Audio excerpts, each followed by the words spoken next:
Ciao a tutti amici di Un Sorriso in Più e bentornati con il nostro consueto appuntamento settimanale con i migliori risultati sportivi. Come vi avevo già accennato la scorsa volta, questa settimana è terminato il Tour de France, la spettacolare corsa francese, che quest'anno è stata davvero di altissimo livello, ha visto terminare sui 3 gradini del podio al terzo posto l'inglese Geraint Thomas, al secondo posto Tadej Pogacar, il vincitore delle precedenti 2 edizioni, e al primo posto per la prima volta nella sua carriera ha vinto il danese Jonas Vingegaard, proprio nell'anno in cui il Tour è partito dalla sua nazione, cioè la Danimarca. Diciamo che è stata sicuramente una bella coincidenza e che probabilmente gli avrà dato anche una spinta maggiore nell'allenarsi più duramente. Nella terza settimana si sono affrontati i Pirenei e anche qui non c'è stata storia. Jonas Vingegaard e Tadej Pogacar sono stati nettamente i 2 corridori più forti in montagna. Si sono spartiti le tappe, ma a vincere in maniera più netta è stata la maglia gialla. Nell'arrivo di Utakam ha staccato tutti gli avversari, anche grazie a un grandissimo lavoro del suo compagno di squadra Wout van Aert, ed è andato a prendersi in solitaria questa fantastica vittoria che ha sigillato il Tour de France. Nel penultimo giorno c'è stata anche una cronometro molto lunga di circa 40 km, dove le speranze italiane erano racchiuse nelle gambe di Ganna, il forte ciclista italiano, nonché campione del mondo di specialità. Si è dovuto però fermare soltanto al quarto posto, battuto proprio da Wout van Aert, che ha vinto la cronometro, e dai primi 3 della classifica generale.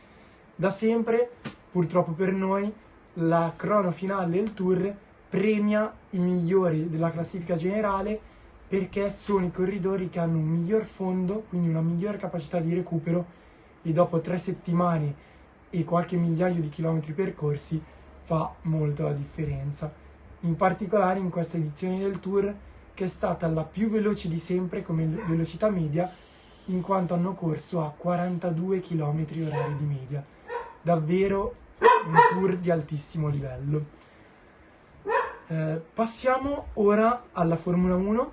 Infatti si è corso a Le Castellet in Francia ed è stata una gara purtroppo amara per la Ferrari, in quanto Carlos Sainz ha sostituito il motore e quindi partiva dalla 19ª posizione, è riuscito a rimontare ma solo fino alla quinta, e Charles Leclerc, che partiva in pole position grazie tra l'altro a un fantastico lavoro di squadra per darsi la scia nelle qualifiche, ha rotto il motore dopo 18 giri, ha commesso quindi il testacoda ed è finito contro le barriere. Strada libera per il campione in carica Max Verstappen, che ha vinto la gara ed allungato in classifica, mettendo una seria ipoteca sul titolo a sole 10 gare dal termine. Fortunatamente per la Ferrari, settimana prossima si corre già in Ungheria e si spera che il cavallino rampante possa riuscire a rifarsi immediatamente. Terminiamo con il tennis, in quanto in questa settimana sono arrivati ben 2 italiani in finale.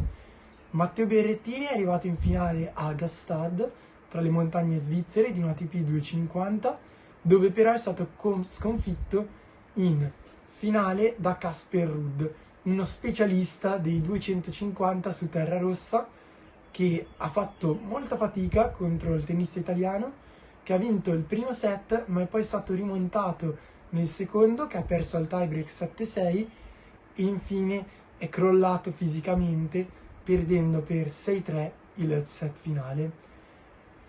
Passiamo però alla più grande notizia, cioè Lorenzo Musetti ha vinto l'ATP 500 di Amburgo, primo trionfo per lui in un torneo del circuito ATP, e l'ha fatto con una cavalcata trionfale, battendo tra gli altri Schwartzman, il tennista argentino, è anche lui uno specialista della terra rossa, e soprattutto ha battuto in finale Carlos Alcaraz, il nuovo fenomeno spagnolo del tennis, che pensate dopo questa finale è salito in classifica ATP al 5° posto.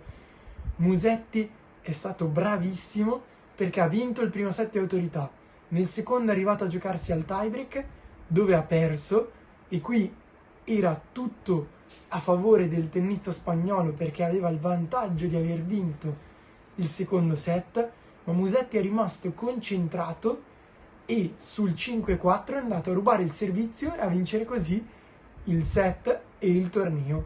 Quindi grandissimi complimenti per lui che, ricordiamoci, ha solo 20 anni e un futuro tutto davanti a lui. Per questa settimana, amici di Un Sorriso in Più, è tutto. Con Passione Sportiva di Mattia ci vediamo dopo la pausa estiva e quindi nel mese di settembre. Ciao a tutti!